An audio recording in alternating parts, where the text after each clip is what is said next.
सबने जय रणछोड़, जय माताजी। हूँ छूँ आपनो जगदीशसिंह चौहान અને હેલ્પ ચેરિટેબલ ટ્રસ્ટ સંચાલિત હેલ્પ ગ્રુપ ગુજરાત વતી આપ સૌને વંદન નમસ્કાર। અને સોશિયલ મીડિયામાં જેટલા પણ મારા મિત્રો છે એ મિત્રોને મારા સૌને જય રણછોડ। અને આપણી હેલ્પ ગ્રુપ ગુજરાત જે ચેનલ છે એને પણ સબસ્ક્રાઈબ કરજો। આપણું હેલ્પ ગ્રુપ ગુજરાત જે પેજ છે એને પણ ફોલો કરજો। અને જે પણ સોશિયલ મીડિયાના માધ્યમથી આપણે વિડીયો મૂકીએ છીએ વિડીયોને આપ સૌ કોઈ ખૂબ જ પ્રેમ આપો છો। આપ સૌને એક જાહેર સૂચન કરવા માટે આપણે જે યુટ્યુબ ફેસબુક અને વોટ્સએપના માધ્યમથી કે ફેસબુકના માધ્યમથી ઇન્સ્ટાગ્રામ તેમજ તમામ સોશિયલ મીડિયાના પ્લેટફોર્મ ઉપરથી આપણે કંઈક ને કંઈક આપ સાથે જોડાયેલા છીએ, સંકળાયેલા છીએ। તો જે પણ મિત્રો જોડાયેલા છે એમનો હું તમામનો ખૂબ ખૂબ આભાર વ્યક્ત કરું છું। અને આપણા ડાકોરની અંદર ભવ્યથી અતિ ભવ્ય આયોજન થઈ રહ્યું છે। તો તમામ ધર્મપ્રેમી જનતાઓને જાહેર આમંત્રણ છે। દર્શન, સત્સંગ અને મહાપ્રસાદનો ત્રિવેણી સંગમ થઈ રહ્યો છે।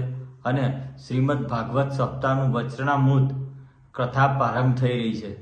તો આપણા ખેડા જિલ્લા ગુજરાતના મહીસાગર, લુણાવાડા અને વડોદરા અને તમામ ગુજરાતના જે પણ રાજા રણછોડના ધામમાં જે પણ આવતા હોય એમને આ શ્રીમદ ભાગવત સપ્તાહ વચનામૃતનો લાભ લેવો જોઈએ। અને આપણી જે સંસ્કૃતિ છે, આપણું જે ધર્મ છે એ ધર્મના જાગરણ માટે સૌ કોઈએ ગામડા સુધી આને પહોંચાડવું જોઈએ, જેથી કરી જે પણ ધર્મને રુચિ છે, જે પણ વયોવૃદ્ધ હોય, યુવાનો હોય જેને ધર્મ પ્રત્યે જાગૃતિ લાવી છે એ સૌ કોઈ શ્રીમદ ભગવત સપ્તાહમાં વચનામૃતમાં સૌને જાહેર આમંત્રણ છે। દર્શન, સત્સંગ અને મહાપ્રસાદનો ત્રિવેણી સંગમ છે। તો ડાકોરની અંદર સૌ કોઈ ઉપસ્થિત રહેજો। અને કથા પ્રારંભ જે થવાની છે એ કથા પ્રારંભ થવાની છે પોષ સુદ 1 ને મંગળવાર તારીખ 31/12/2024 અને ત્યારથી શરૂઆત થશે। અને પોષ સુદ 7 સોમવારને 6/1/2025 સુધી આ ભાગવત સપ્તાહ વચનામૃતનો કાર્યક્રમ ચાલુ રહેશે। કથાનો સમય જે છે એ કથાનો સમય છે બપોરે 3 થી 6:30 અને સ્થળ છે ગોમતી ઘાટ, ડાકોર, રાજા રણછોડરાયજીના મંદિરની સામે। અને મહાપ્રસાદનો જે ભંડારો છે દરરોજ સાંજે 6:30 થી ચાલુ થઈ જશે દંડી આશ્રમમાં, ગોમતી ઘાટ ઉપર જ છે દંડી આશ્રમમાં। અને નિમંત્રક છે દયાળુ ભગવાન શ્રી રણછોડરાયજી।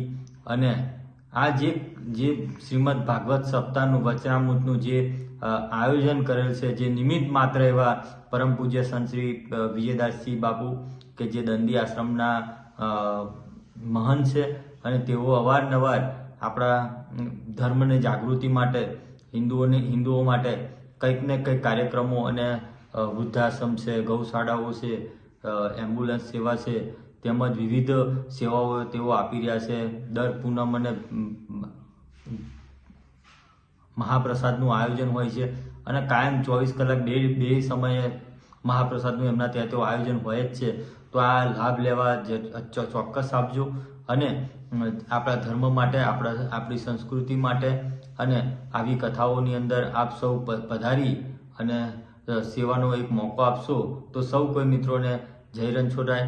અને આજુબાજુના જે પણ સરપંચ મિત્રો છે, જે પણ સંગઠનો ચલાવતા હોય અને જે પણ મિત્રો જે પણ આ અમારી પોસ્ટ પહોંચે તો આ તમને સમય કીધો છે એ તારીખથી આ કથાનું પ્રારંભ થઈ રહ્યો છે। તો સૌ કોઈ મિત્રો જોડાજો અને આજુબાજુ તમારા ગામડાની અંદર પણ જણાવજો।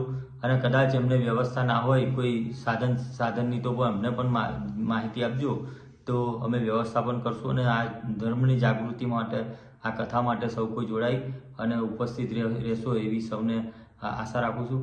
સૌનો જય